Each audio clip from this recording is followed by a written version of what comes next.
अब ऐसी महाराज आत्मदेव जी की स्थिति हो गई। घर में और सब अनुकूल है, कोई बच्चे नहीं है। देखो जगत की यही रीति है, ये दुनिया किसी की भी पूरी की पूरी नहीं होती और किसी की पूरी अधूरी नहीं होती। कुछ काम सभी के बन जाते हैं और सभी काम किसी के नहीं बनते। इसका यह रिवाज है। इसलिए कुछ न कुछ अपने मन को तैयार रखो। कोई धन से दुखी होगा, कोई तन से, कोई लड़का से तो कोई बहू से, और कोई सबसे सुखी है तो पड़ोसी से, और कोई पड़ोसी से भी सुखी है तो पत्नी से दुखी होगा। यानी कहीं न कहीं से दुख तो आपको आना ही आना है। इसीलिए इसका नाम है दुनिया। दुनिया माने जहां दोनों रहें, सुख और दुख, हानि और लाभ। एक सज्जन ने कहा महाराज एक ही चीज मिलती तो इसका नाम दुनिया होता ही नहीं, इसका नाम होता एकनिया। लेकिन ये दुनिया है तो यहाँ जोड़ा है पति और पत्नी, दिन और रात, गुरु और शिष्य, हानि और लाभ। देखो महाराज जन्म और मृत्यु दो का जोड़ा बन गया है। बोलो भक्त और भगवान की जय। आत्मदेव जी जंगल निराश होके गए और सोचा मैं आत्महत्या कर लूं, क्योंकि पुत्र के बिना, प्रजा के बिना कैसा जीवन है। वहां एक महात्मा जी मिले और उनके सामने ये बात आई तो उन्होंने मस्तक देख के बताया, कहा देखो पंडित जी तुम्हारे 7 जन्म तक कोई संतान नहीं होगा। उन्होंने बताया महाराज मैं इतना पापी आदमी हूं कि कोई पौध लगाता हूं तो उसमें फल नहीं आते, गाय पालता हूं तो दूध ही नहीं मिलता। ऐसे मेरे हाथ में कोई मानो दोष बैठा हुआ है। उन्होंने कहा आप मुझको संतान दो, नहीं मैं आपके चरणों में ही आत्महत्या कर लूंगा। देखो ज्यादा किसी को नहीं बताना चाहिए, नहीं तो आप ही के लिए समस्या बन जाती महाराज।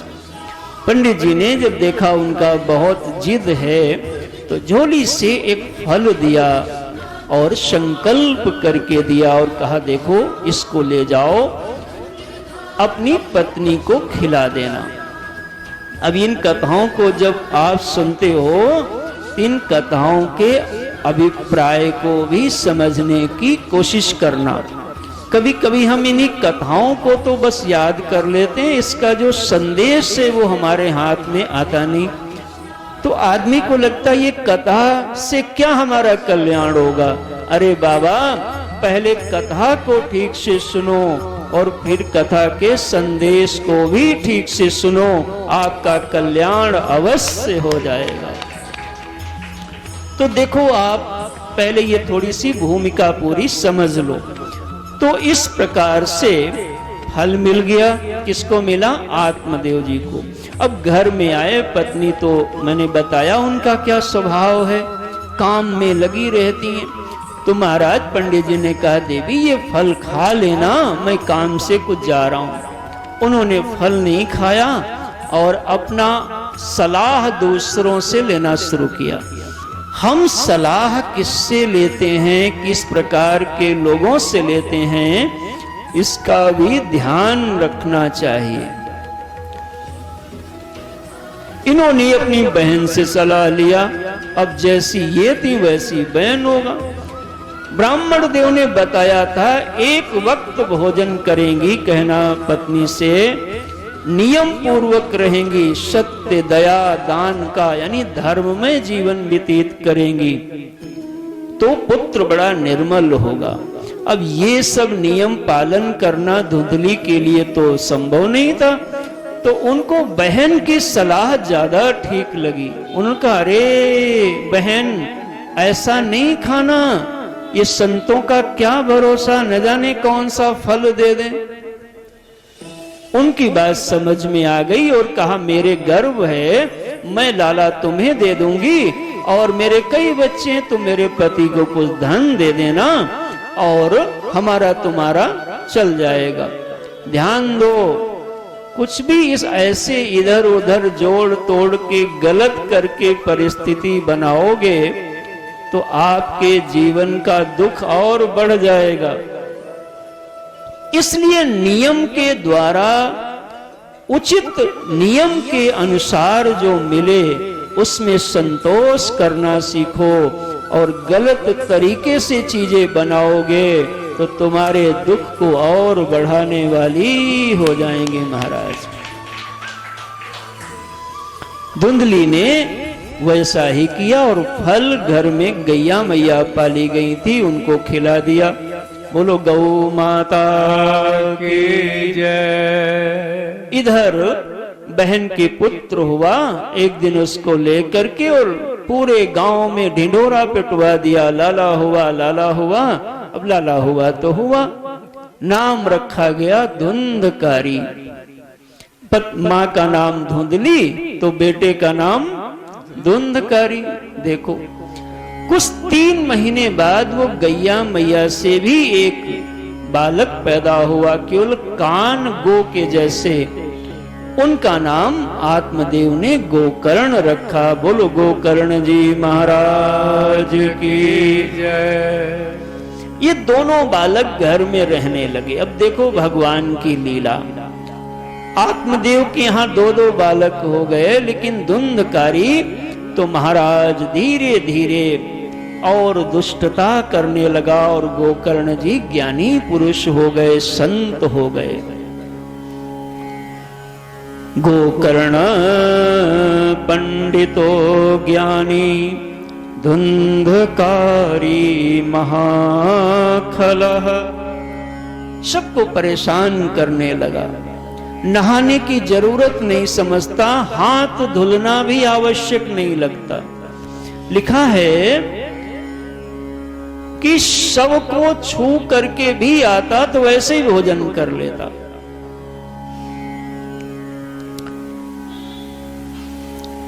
नाखून और केश सब अस्तम व्यस्तम है जीवन। हिंसा करता, द्वेष करता, छोटे छोटे बच्चों को खेलने के लिए गोद में लेता और कुएं में डाल देता। ये कौन सा स्वभाव? आसुर स्वभाव। अभी मैंने चर्चा किया था।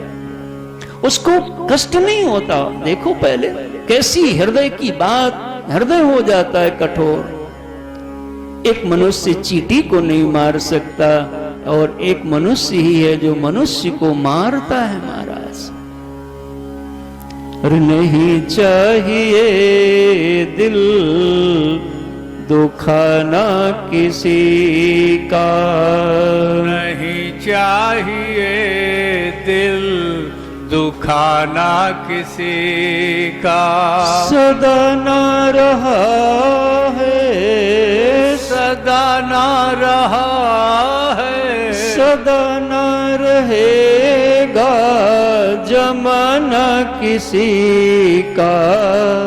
नहीं चाहिए दिल दुखाना किसी का, नहीं चाहिए दिल दुखाना किसी का। धुंधकारी सभी के दिल को दुखाता, पड़ोस के लोगों का, गांव के लोगों का, माँ का, पिता का, सबका दिल दुखाता। एक दिन पिता को मारा, पीटा,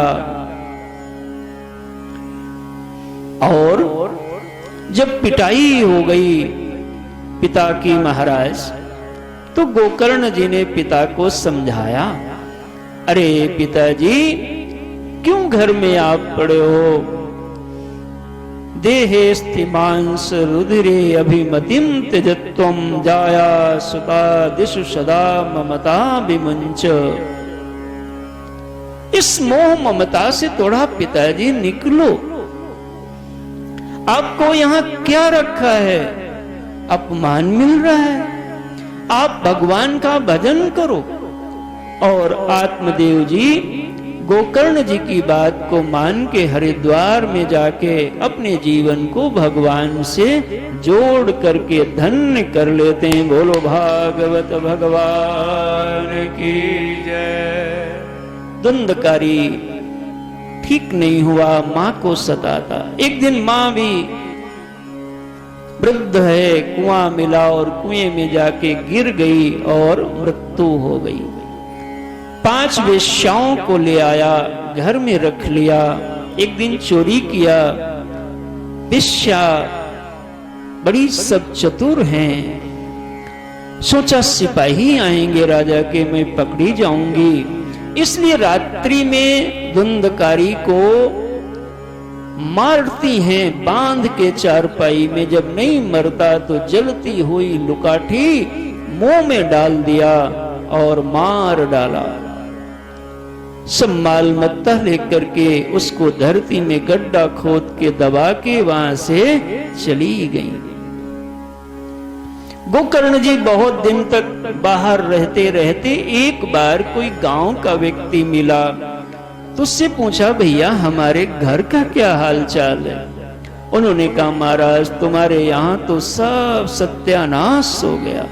तुम्हारा भाई धुंधकारी ने तो ऐसे ऐसी सब आफत करी, पूरा समाज परेशान हो गया। गोकर्ण जी को लगा एक बार जन्मभूमि है, देखना चाहिए। वापस आए तो खंडहर घर मिला।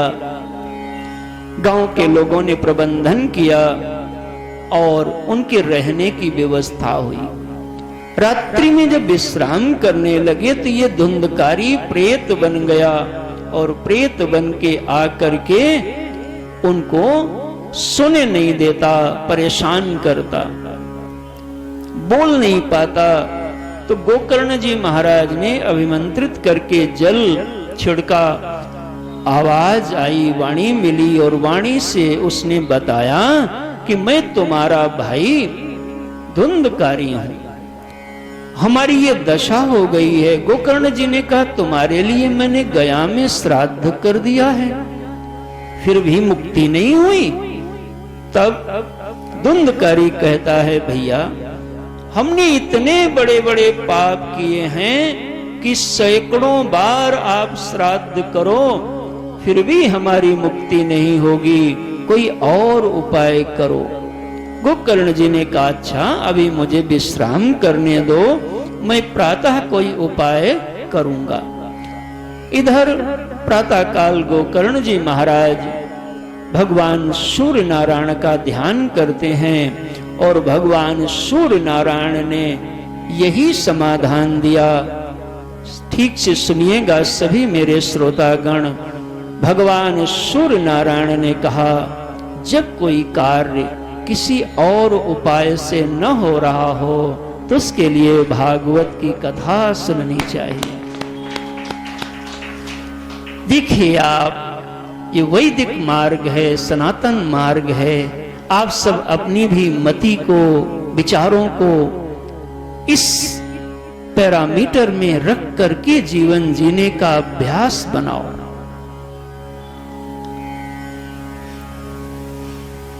कैसा हमारा देश है जहां हमारे माता पिता, हमारे पूर्वज, संभव है कि बहुत ऊंची कोई डिग्री ना उन्होंने पढ़ाई के लिए हो, लेकिन उनके पास एक विवेक था कि हमारे घर में भी एक बार कथा होनी चाहिए, भागवत होनी चाहिए, तीर्थ होना चाहिए, व्रत होना चाहिए, बहू का मान सम्मान हो। बेटियों के घर में जल नहीं पिया करते थे और बेटी हमारे द्वार से जाए तो उसको खाली हाथ नहीं वापस करते, ये विवेक था। उनका कुर्ता भले ही पुराना हो लेकिन उनके विचार साहब आदर के योग्य हुआ करते थे।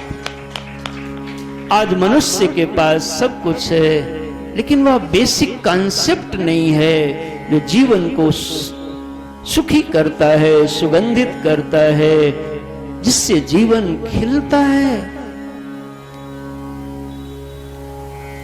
सूर्य भगवान ने कहा कि कथा का आयोजन करो। गोकर्ण भैया ने आयोजन और सब गांव के लोग लग गए। देखो कथा सबकी होती है और जो करे उसी की होती, जो नहीं करेगा उससे कौन कहने जाएगा। बाकी तो है ना प्रभु जी हमारे, वो सब करते हैं। ऐसे ही कथा यज्ञ ये सब का होता है। सारी रचना बन गई, मंडप बनाया गया, सारी चीजें हो गई, और गांव के उत्तम नाम है, गांव का उत्तम नगर महाराज, बड़ा अनुपम नगर है। सब लोग बैठे और गोकर्ण जी कथा सुनाते। ये धुंधकारी भी आया। अब ये कहां बैठे, क्योंकि इसके पास ये स्थूल शरीर तो है नहीं। तो एक बांस सूखा सा वहीं पे पड़ा हुआ था। उस बांस में पोला होता है, ये बांस में आके बैठ गया। पहले दिन की कथा हुई, शाम को जब कथा पूरी हो गई दोनों सत्र की, तो शाम को अचानक एक गांठ चट से टूट गई। इसको सभी लोगों ने देखा, और ऐसे ही 7 दिन की कथा हुई, 7 गांठें उस बांस की टूट गईं। भागवत जी लिखते हैं कि जिस भगवान की कथा से जड़ सूखे बांस की गांठें टूट गईं, छूट गईं, फट गईं, तो उस भगवान की कथा से हमारे हृदय की गांठें क्यों नहीं खुल जाएंगी।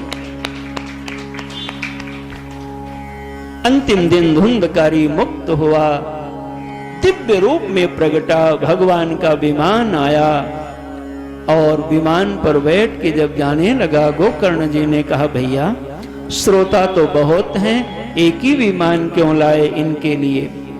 तो देव पार्षदों ने कहा, गोकर्ण जी ये बाकी जो श्रोता हैं ये कथा में तो आए, लेकिन अच्छे से कथा इसी धुंधकारी ने सुनी। कोई मोबाइल में व्हाट्सएप चेक कर रहा था, कोई बार बार फोन कर रहा था, कोई सोच रहा था महाराज घड़ी भी रखे भी हैं कि नहीं, कब तक बंद करेंगे। लेकिन ये बिल्कुल सुना भी, मनन भी किया, चिंतन भी किया, और जीवन में धारण भी कर लिया। तो यदि तुम्हारे श्रोता ये तीनों काम कर लें, तो मैं इनके लिए विमान लेकर के आऊंगा महाराज।